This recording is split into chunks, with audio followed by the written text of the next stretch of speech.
Most of the times when you have someone wants to add you, the common between you and him in the mutual friends, it's like 1,200 people. It's all players.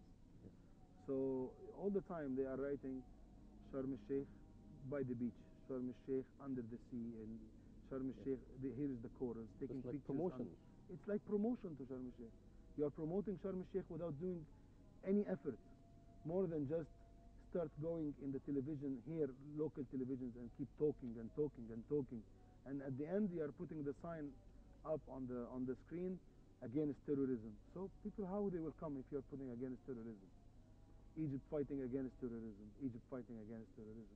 How the people, they will understand that what's the message that you get? Exactly, that it's insecure. So people, they're concerned and worried. You are now you are promoting Sharm el-Sheikh.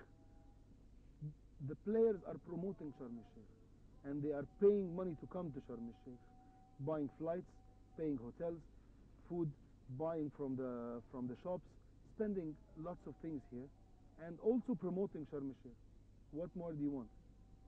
Now let's move on now for a very short break, and we'll be returning back for more.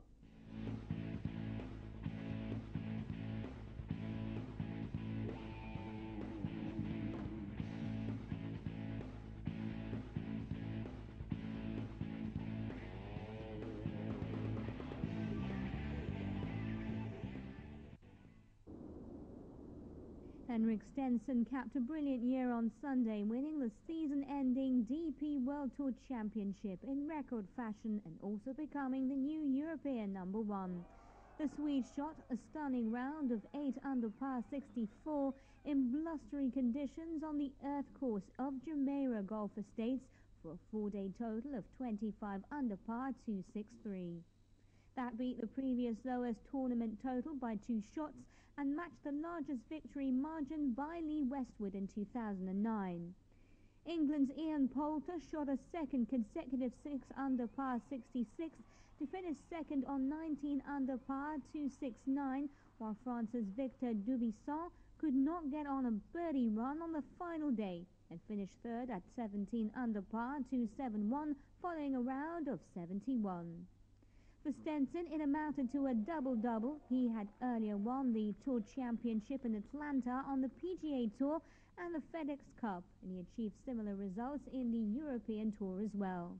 The 37-year-old will remain the world #3 despite the win, but he will close the gap on #2 Adam Scott, who won back-to-back events on the Australian PGA Tour by winning the Australian Masters earlier Sunday. Stenson finished the round and the tournament in great style, hitting a 5-wood on the par 5 18th hole to a foot for an eagle. And in between, he hit what he called the shot of the year, a 5-iron second shot into the wind on the tough par 4 12th hole to a foot for a birdie.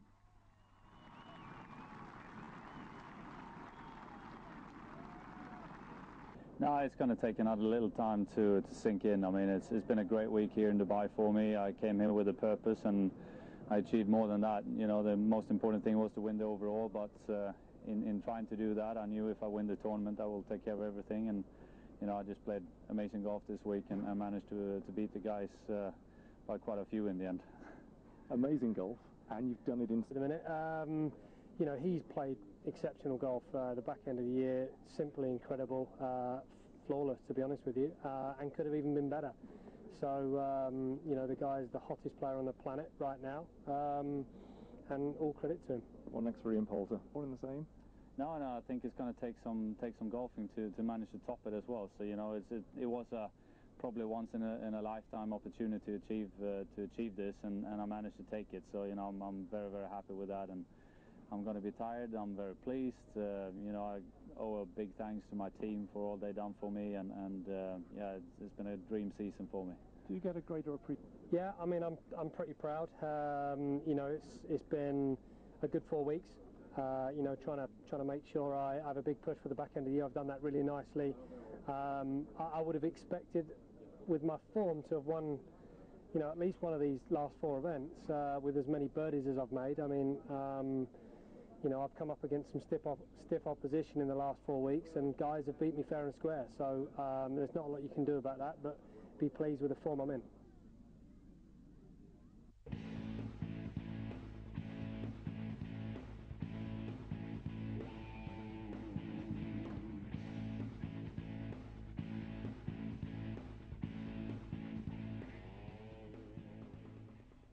And how is the government helping you and supporting you now with this initiative?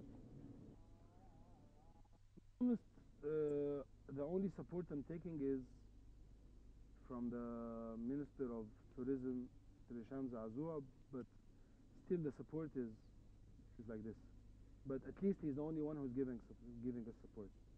Like, you spend like $2 million making these tournaments, and then what you get is like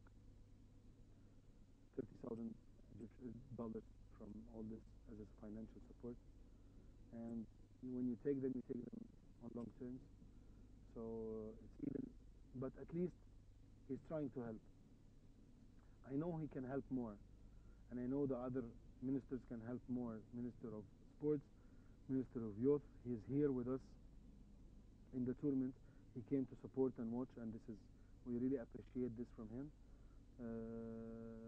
I just hope they understand the concept and how this makes promotion through Egypt, how it promotes Egypt, so they can change the concept that everything goes for football and everything goes for music and everything goes for.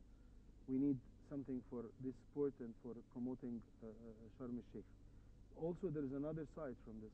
We have been talking all the time about this. I opened the subject of sports tourism, but we have the other side, which is the competition and the professional side of the Egyptian tennis players. We have upgraded the Egyptian tennis players from this tournament, that now in the men's you can find that you have Mohammed Safwat. He is number 212 ATP ranking. He was, before we start this tournament, 415, 16. He's going to start playing. He can play Australian Open qualifying next year with this ranking. We have Karim Hussam. He's a very good player. He's young. He's 18 years old. When we started the tournaments, he was ranked 1,500, 600. Now he's 300. All the players now, Mazen Osama, he was 0 ranking. Now he's 500. Karim Ma'moon, he was 900. Now he's 500. So he started to move. When you go to play matches of Davis Cup now, we don't do like before. We take the paper. Oh, who's playing for? Oh, they have played 200, 500, 700, 600. We're losing for sure. No, now it's different. They are going to look on the papers and say, oh, they have one player top 200, and they have one player top 300, and 4 players top 400.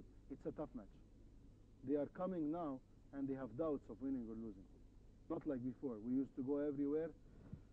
They have a one player 400. For sure we are going to lose because our best player is 900. So finally, what is missing in order to achieve your dreams and also to establish a strong ground for tennis in Egypt? Now we did for them the most important thing, which is the tournaments, because the tennis is very expensive. You need to travel every week to a different country to play a tournament, and if you don't have a sponsor, you cannot do this. The equipment of tennis is very expensive. The practice, if you need to have a good coach, this is very expensive. You need to have a full team, either tennis coach, mental coach, fitness coach, and plus the equipment of tennis, plus traveling. And you need to have a traveling coach with you to travel with you all around the world, not just to practice with you when you are just at home. All this, if you don't have a sponsor, this is very tough. So what we did now is we brought all the tournaments to them in Egypt, so they don't need even to travel. So now the sponsorship part, at least